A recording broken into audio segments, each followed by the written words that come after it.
السلام علیکم، آپ دیکھ رہے ہیں سٹوری ود رابی۔ میری آج کی کہانی کا ٹاپک ہے نماز کی برکت۔ ضامن اسکول سے واپس آیا تو بہت پریشان تھا۔ آتے ہی وہ ٹی وی لاؤنج میں بیٹھ گیا اور رونے لگا۔ ضامن کی امی کچھ کام ختم کر کے باہر نکلی تو ان کی نظر اپنے لاڈلے بیٹے پر پڑی جو اپنا بستہ زمین پر پھینک کے پلنگ پر بیٹھ کر رو رہا تھا۔ وہ بے قرار ہو کر ضامن کے پاس آ کر بیٹھ گئیں اور اس سے رونے کی وجہ پوچھی تو ضامن نے انہیں روتے ہوئے بتایا، امی میری طبیعت صبح ہی خراب تھی۔ صبح صبح بارش ہونے لگی تھی اور میری آنکھ بھی دیر سے کھلی جس کی وجہ سے میں اسکول وقت پر نہ پہنچ سکا اور ٹیچر سے ڈانٹ پڑی۔ آج ہمارا ٹیسٹ بھی تھا، میں تو پہلے ہی سب کچھ بھول گیا تھا جس کی وجہ سے ٹیچر سے مار پڑی۔ ہاف ٹائم میں میری ایک لڑکے سے لڑائی ہو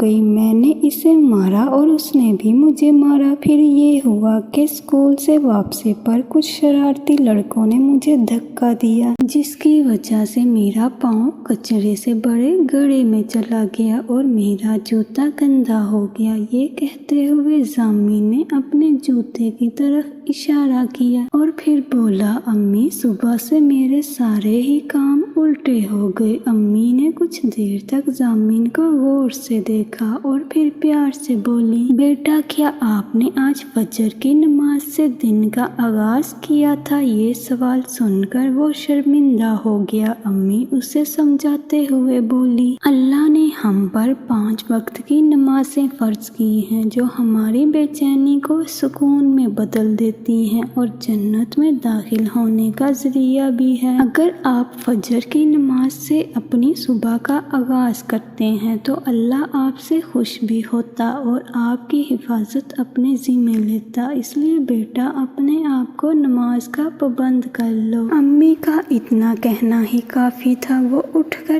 جانے لگا تو اس کی امی نے پوچھا، بیٹا کہاں جا رہے ہو؟ ضامن نے جواب دیا، امی میں کپڑے تبدیل کر کے مسجد جاؤں گا اور اللہ سے اتنی دیر دور رہنے کی معافی بھی مانگوں گا اور اس کا شکر ادا کروں گا کہ اس نے جلد ہی مجھے سیدھی راہ دکھا دی۔ ضامن کی امی اسے جاتا دیکھ کر خوشی سے مسکرا دی۔ پلیز میرا چینل سبسکرائب کریں، لائک کریں، شیئر کریں۔ سٹوری اچھی لگے تو بیل آئیکن پر بٹن دبائیں۔